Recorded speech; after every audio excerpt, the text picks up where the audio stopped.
All right, my friends, welcome back to a very exciting episode of the Storybox podcast. Today, everyone, I'm delighted to welcome a personal hero of mine, someone whose work has influenced and changed my life enormously. His name is Mitch Albom. Now, for those of you that somehow don't know who this incredible man is, you're about to get to know more about him, but he is an internationally renowned and best-selling author, journalist, screenwriter, playwright, radio and television broadcaster. His books have sold well over 40 million copies worldwide, being translated into many different languages and been in many different countries. He has a new book out, or coming out actually in November 2nd of this year, called The Stranger in the Lifeboat. And I'm very excited to welcome Mitch Albom to the Storybox podcast today. Welcome. Thanks for having me on your podcast. Thank you so much for making the time to be here. I have to share a little story with you and my audience before we dive into your backstory. So 2016 version of Jay, the very naive, very proud version of me, came across your book, Tuesdays with Maury, and it literally flipped my entire perspective on my life upside down. So I just wanted to personally thank you for writing that book and for getting it in the hands of so many people. And I'm so grateful that I actually came across it in the first place. Well, it's interesting to hear, and thank you for that. And I guess that's only fair since Maury sort of did the same thing with me in terms of flipping my life around. Only I think it happened to me a little, based on what I'm looking at you, I think it happened to me a little later in my life than it might have happened to you. So good for you for figuring it out earlier than I did. I was 37. I don't think you're that old. So, but yeah, thank you for that. I'm glad to hear it had that effect. It's a real honor to be speaking to you. And the very first question that I do have for you is a question that I normally ask people on all my guests and all my shows, which is, what does success look like for you? Well, I became successful a little later in my life than, some people who have this magnitude of success. My first experiences were failure. A lot of people may or may not know, and maybe not in Australia, but I wanted to be a musician. I never thought about writing. My whole life was going to be a musician. I was going to either play, perform, or produce. And I went into that full speed, and it didn't work out. And, the lights just did not turn green for me. It wasn't a lack of effort. I tried. I worked hard around the clock. I went into every band, every audition, everything, but it just didn't happen, as it doesn't happen, I'm sure, for many people. And the sting of that, and having to give up on that, and walk away from something that I thought was my life plan, and have to sort of just create a whole new life plan, doesn't inspire confidence. You go into a new life plan with hope, but as you just said, Jay, that cocky version of yourself just got clunked on the head with a big 2x4, and you're not cocky anymore. And so I approached writing as just bottom rung thing. Okay, I have not been preparing my whole life for this. I wasn't in a writing band when I was 12 and 13 and 14 and 15. I didn't study writing like I studied music. I didn't do any of that. So I have no right to expect anything big to happen here for me. And I came at it very humbly. And then it started very slowly. And I was freelance and had to go back to school and all that kind of stuff, worked for free for a number of months and all. But then when I became a sports writer, I was still relatively young. And then things did start to happen quickly, success-wise. And I, was blessed to get some recognition and some awards. And I wrote some sports books, and, within that field, was pretty well known. But that was probably not something that any of your listeners have any idea about.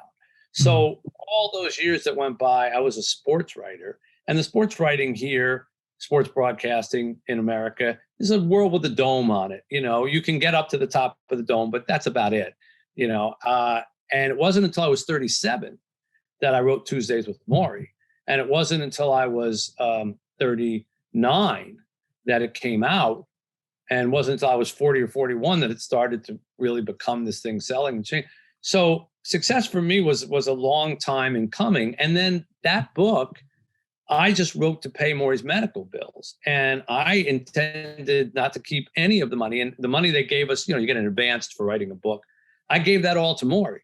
So I wasn't supposed to make anything from that book. And when the book started to make more money than the advance, I went to Charlotte, Maury's widow, and said, I never planned on making any money, so you should just take all this money. And she said, well, I don't know what to do with it because I don't. So we formed a sort of partnership. And to this day, half of all that money still goes to their family.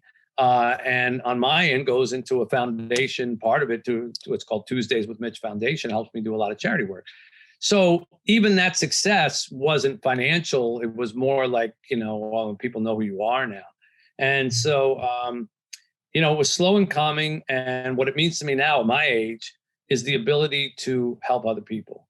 That's exactly what it means. It means if I make a phone call, I might be able to get through to somebody, whereas they might not. And I can get somebody a doctor, or I can call attention to an issue, or I have the financial means to, found an orphanage in Haiti, which is my biggest passion in life right now. So, it's never, I live in the same house.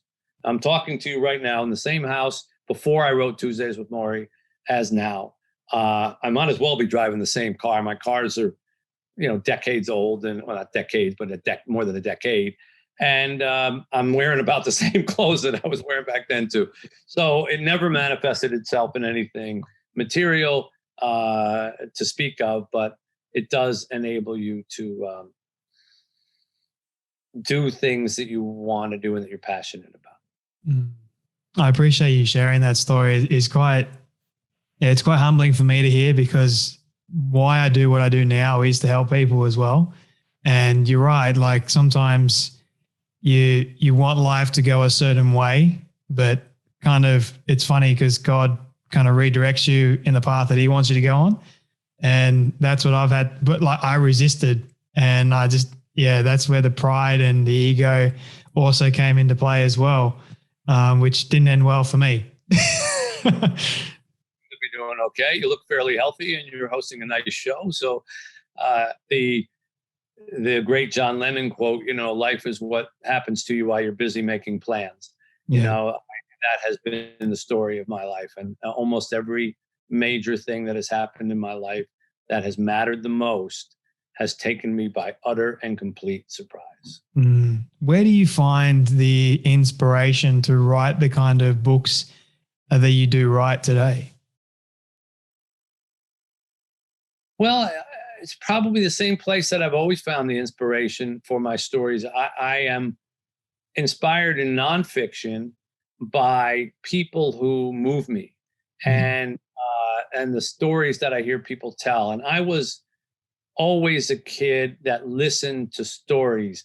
It's funny when you analyze your life, Jay, and sometimes you need to live long enough to be able to look back on your early life and say, oh, now that makes sense why I did what I did. But when you're in your 20s or 30s, you haven't lived long enough to understand how those things are going to fit in. So what I mean by that, every Thanksgiving, I used to sit at the table. Thanksgiving is a big holiday here, big family feast. And we always had a really big one. All the relatives came, all my old uncles and aunts from the old country and all that. And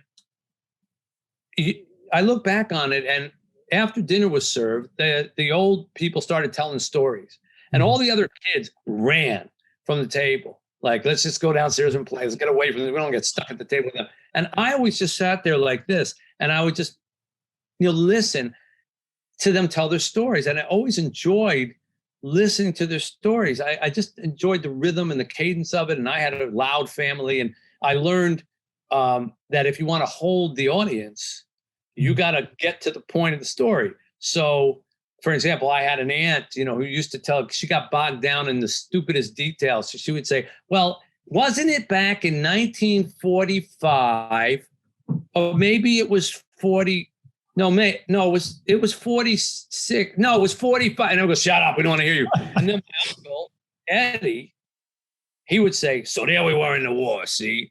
And we were coming over the hill.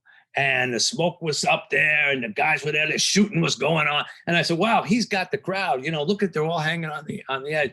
And he ended up being the inspiration for my first novel, The Five People You Meet in Heaven. Eddie in The Five People You Meet in Heaven was based on my uncle Eddie, who used to tell me stories, amongst which was a story about how he died one night while he was going for open heart surgery. And they lost him. You know how you lose a patient on the table? They lost him for a few seconds or whatever it was. And he said that he remembered floating above the table, looking down and seeing all his dead relatives waiting for him at the edge of the bed. Of course, being a kid, you say, well, what'd you do, Uncle Ed? What'd you do? And being who he was, a salty old sailor, he said, what'd I do? I told him, get the hell out of here. I'm not ready for any of you yet, And apparently they flew back to heaven and he went back into his body and he lived another 10 years or whatever. But that became the seed of The Five People You Meet in Heaven, because I always thought, well, when you die, you're going to see your relatives are going to be waiting for you. And then I took that concept. I said, well, what if it's not your relatives, though? What if it's like some of your relatives, but some might be just somebody you had some influence on for 5 seconds in your life, and you changed their life forever and they changed yours and they're waiting for you. So little did I know that us sitting at the table, would lead to my first novel.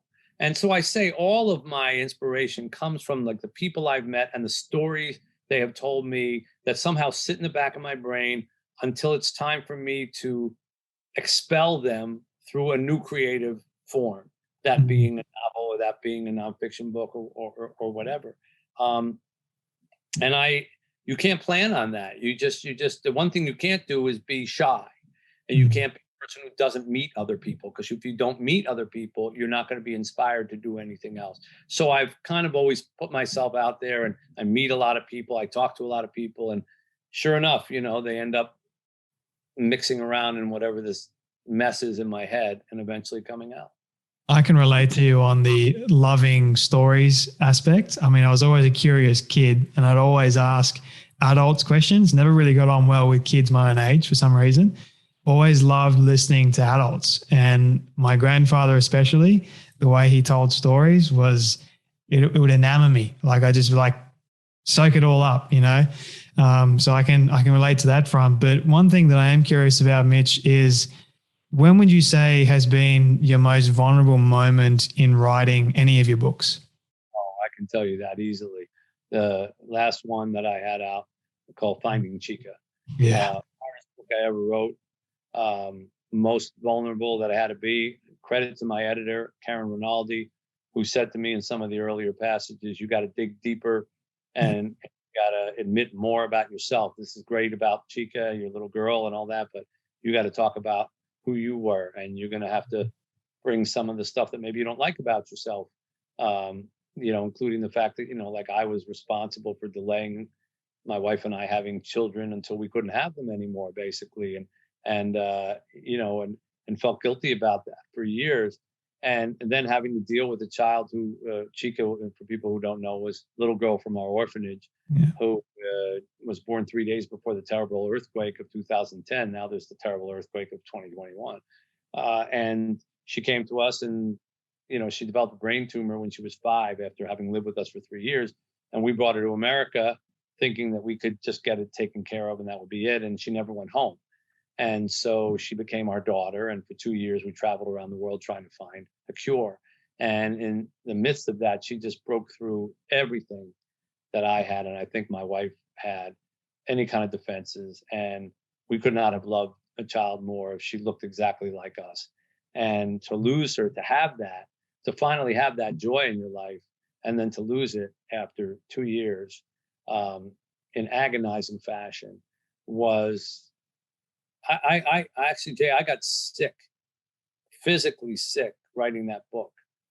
Towards the end of it, I started to develop like what I thought was neurological issues. I was shaking, I was trembling, I was getting these weird headaches.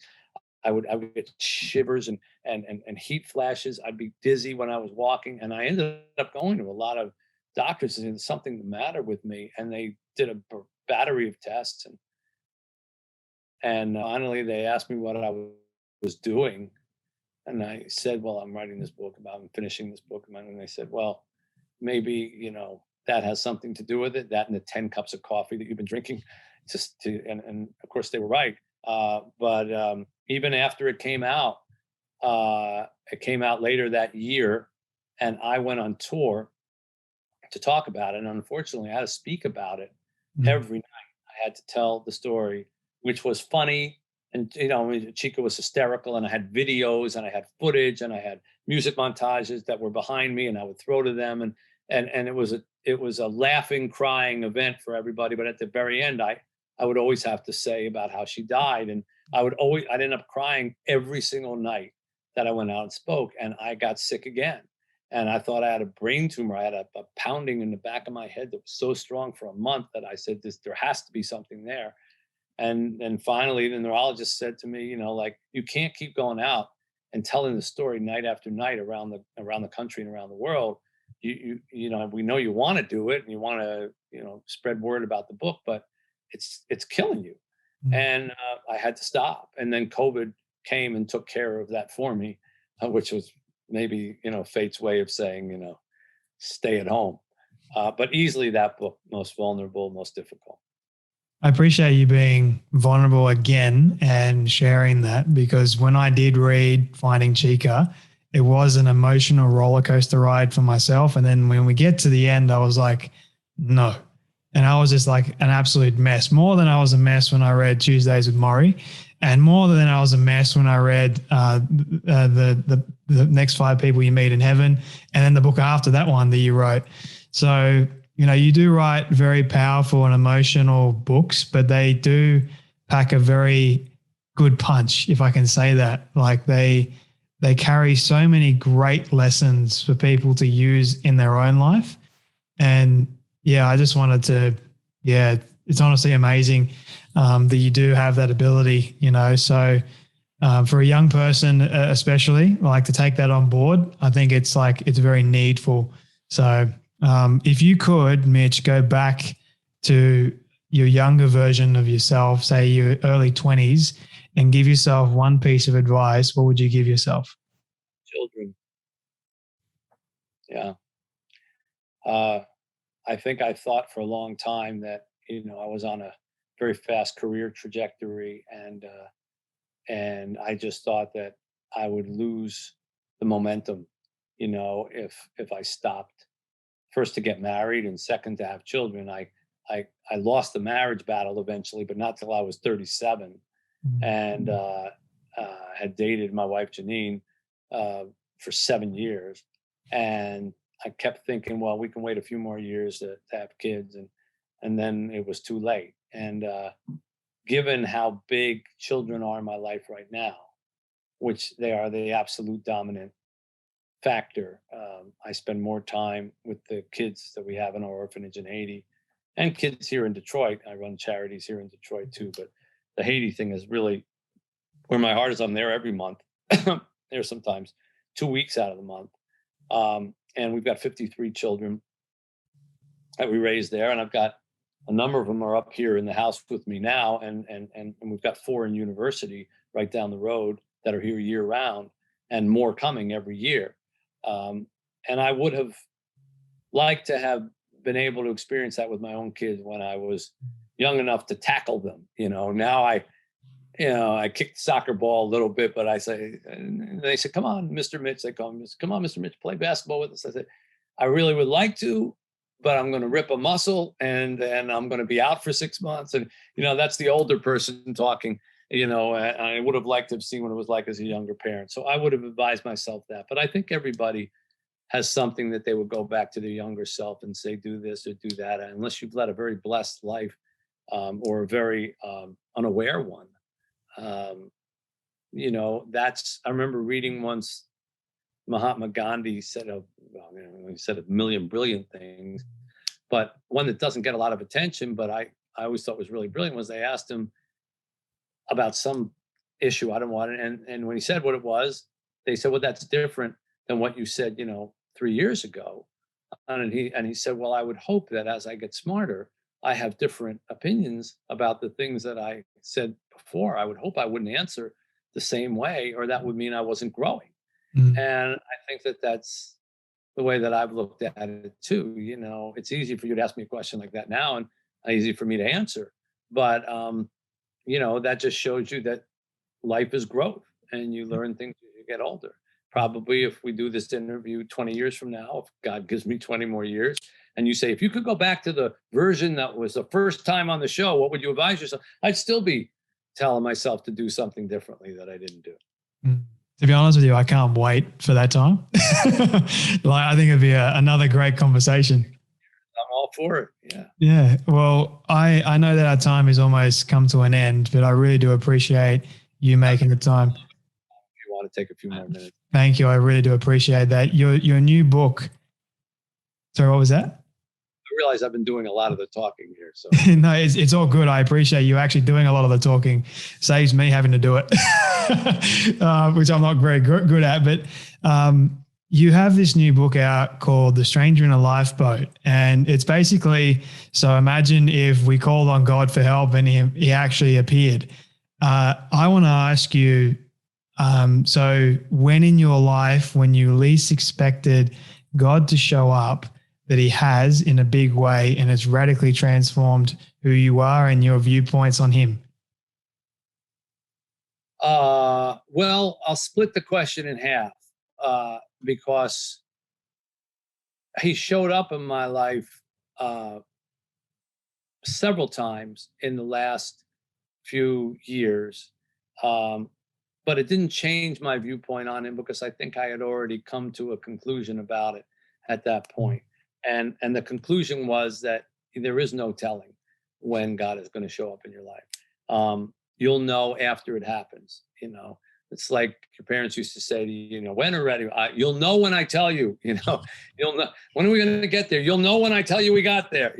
And God certainly has the right to say that to us too. But the first time was not the first time. I could probably go back. I had a car crash when I was 20 years old that in every way, shape, or form should have killed me. And I was in a car. I pulled out to take a left-hand turn, and then the traffic suddenly slowed, so I was stuck in the middle of the street. It was raining outside. I was on a slope of a hill that was coming down. A big moving truck, you know how big those things are, was coming down the hill and could not stop with the rain and smashed right into me on the driver's side. And I didn't have a seatbelt on. I was a college student, and I got thrown across the car, landed in the bottom of the car well of the passenger seat. And I just remember hearing people, and then got spun around, hit another car, spun around, hit another car. And I remember hearing people kind of walking to the car, like in hushed tones, like, is somebody in there? Is he dead? Or whatever. And I was fine. I was just crumbled. I had some cuts on my face from some broken glass, but I was fine. I got it. And I walked back to college.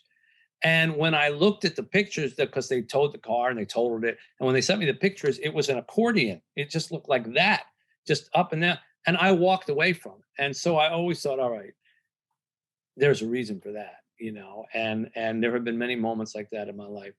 But when I went to Haiti after the earthquake and was brought there, I'd never been to Haiti. I barely could find it on a map. I just kind of went on I should help this guy out. I should probably help him. I'll take him down there on a little plane that we arranged for. And then I came in contact with those kids who now, like I say, dominate my life. I ended up admitting, 50 plus new children to the orphanage and take them in from under 2 years old. And they're going to be, and then educate them all the way through. And they're going to be with us, through college and then come back. And they're going to be in my life forever. I have dozens and dozens and dozens of children, and then their children's children. Clearly God was, putting me in a place. And that's God for me. That's what God mostly does, is he puts me in the place and says, okay, now let's see what you're going to do with this one, and I get it. It's like someone is yelling, go, and I sort of say, it's okay, you put me here. Now I have to do something about it. And I find myself always saying, I must be here for a reason. God's challenging me to now do something with that reason. And that was probably the biggest one. There have been a few times I've had some run-ins with some very serious illnesses that I've prayed to get out of, and I have. And so I have to say that, that comes from God as well. So And there'll be some more times coming forward, I'm sure. But I won't know them in advance, and I don't try to guess them. I'm a big believer in man plans, God laughs. You know that expression? Man plans, God laughs. And I'm not anxious to make God laugh that way anyhow. So I can relate to you on many of the things you just said, because even though I am young, I can relate to the car story, more so on the factor that I got to the point in my life where I just decided to end it all. And I tried to commit suicide by driving my car at full speed, 130, 140 kilometers straight for the telegraph pole. That it was a stretch of road. And I just took my hands off the wheel, put my foot down on the accelerator, and just said, all right, I'm ready to go. And I watched as a steering wheel that was turned to the left-hand side, which was directly headed towards the telegraph pole. I watched it turn away back onto the straight part of the road. I didn't even feel my foot come off the accelerator onto the brake, and my car came to a complete stop in the middle of the road. And I'm just sitting in there like, what in the world did I just try to do? And I broke down. So I really do believe that God saved me in that moment. And he said, I'm not finished with you yet. I have bigger plans in store for you. You may not understand or realize them at the moment, but I want to lead you there. Just trust me. It will be okay. And yeah, my health as well. There've been many moments where I've almost died because of my health. And that's taught me to strengthen my faith in who God is. And, you know, there were times that I did walk away from God because I got angry. I got frustrated. I got fed up. And he just kept saying, I want you back. I'm going to bring you back. You know, you're not getting too far away from me. That's strong stuff and fascinating stuff. And it is what I sort of wanted to explore in this book. I don't know why, I don't write about God a lot, even though, my books have been used by, religions and churches and things like that. But even the 5 people you meet in heaven, which is more of an allegory, than a religious book. It's more of a fable. God is only mentioned in it once, even though we're talking about heaven. And, you sort of sense that God is there. I did write a book about faith a number of years ago called Have a Little Faith. It was a nonfiction book about a priest and a rabbi who I knew. But for some reason, it came to me like, and maybe after coming off of Chike, where you call for God, and I said, well, what if you call for God in the direst moment and God appears in some form and then you don't believe it, or then you start to apply human measures to godly presence.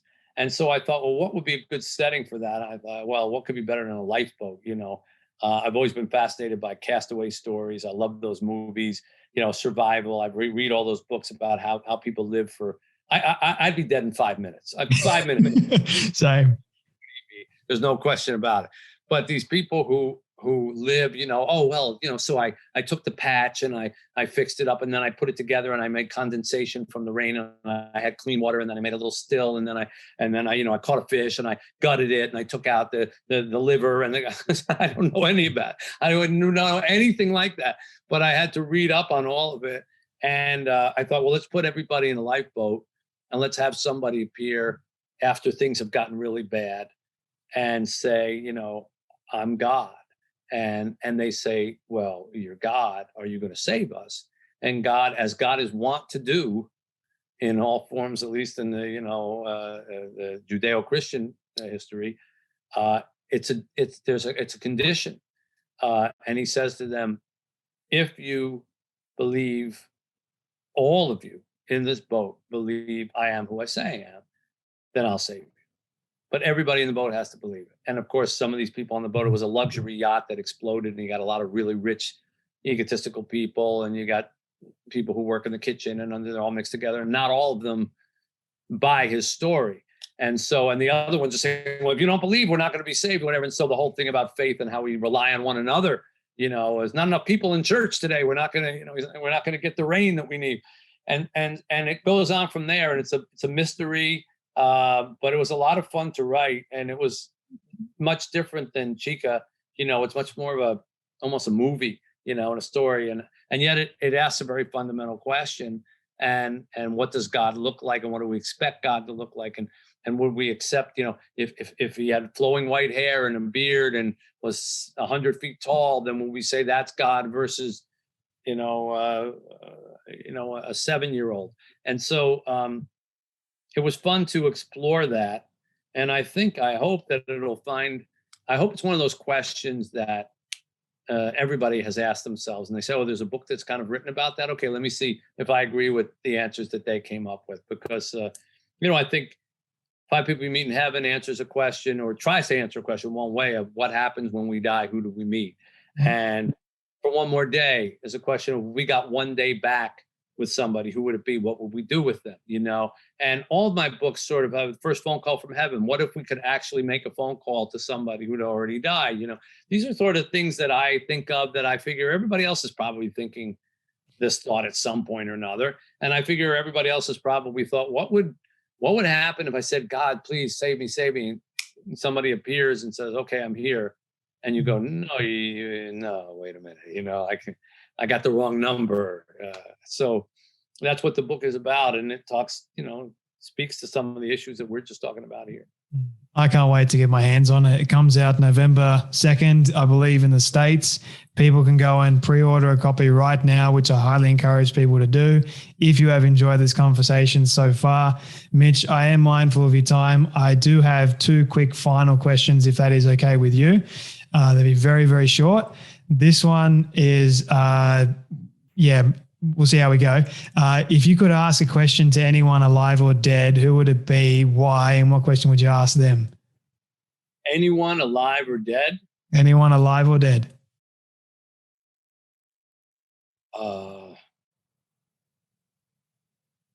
Wow. I guess, I could come up with 1,000 answers, but I'll come up with one now. Maury. And I'd like to ask Maury, what do you think of all that has happened here? With everything that's happened in my career in many different ways, and all the things about that book was the first one that catapulted me and my name to any recognition, certainly to be heard of in Australia. And but of course, it was Maury who did it, not me.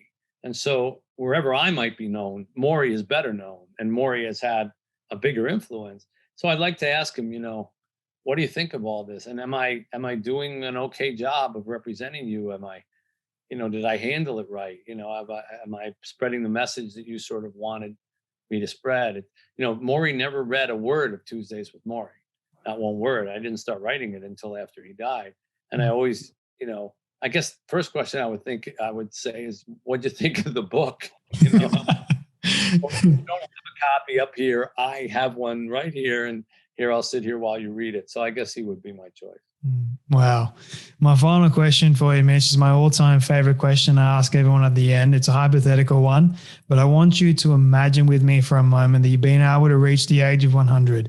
All your friends and your family have decided to put together a film for you of everything you've ever said and everything you've ever done. Don't ask me how in the world they got it all. We'll call it magic for the sake of argument. But they've been able to get it and show it to you on your 100th birthday. What do you want that film to say and to show about your life? That I cared about other people more than I cared about myself. And that despite my flaws, of which there are many, the people that I wanted to influence were influenced positively and not negatively. I wrote, I think it was in the Five People We Meet in Heaven, but I wrote of parents once. I don't know what I was thinking. I was much younger then, but I wrote, all parents damage their children. And then that children are like panes of glass, and that sometimes you just get fingerprints on them, but sometimes you crack a hole in them and can really ruin them. And I realized that's the truth of any adult trying to have influence on younger people, or maybe even a writer trying to have influence on his readers. And I would hope that whatever was reflected, with all my mistakes, and I've made many, and all my flaws, and that in the end, people who came in contact with me were positively influenced, or people who read my stories were positively influenced. They came out of them hopeful or inspired or thinking better of people than rather worse of people. It's the reason I don't write negative stories. It's the reason I don't write stories that just, I know critics like it better when there are no happy endings, but that doesn't inspire me when I read a book. It just reminds me of how grim the world can be sometimes. And there's plenty of grim to go around. I would like to know that I inspired hope in people, and that the children who I'm now thrust into a position to have a lot of influence over grow up with good hearts. And I tell them all, because they say, Mr. Mitch, we're going to be a writer like you, or we're going to have a house. And I said, I don't care what any of you do or whatever. None of that will make me proud. But if you're kind and you're humble and you help other kids the way that we're helping you right now, you could never make me more proud than that. And I say that to them, Jay, every single day of my life that I'm there. And I hope it gets through. And so if I were 100, by that point, many of them would be parents, grandparents even, and we'd know if it sunk in. And I would say that I had led a good life. It's an amazing send-off message. Mitch Albom, thank you so much for your time, your stories, and everything that you're doing in the world, and for coming on the Storybox podcast and spending time with me today. Really enjoyed it. Thanks, Jay. Best of luck to you.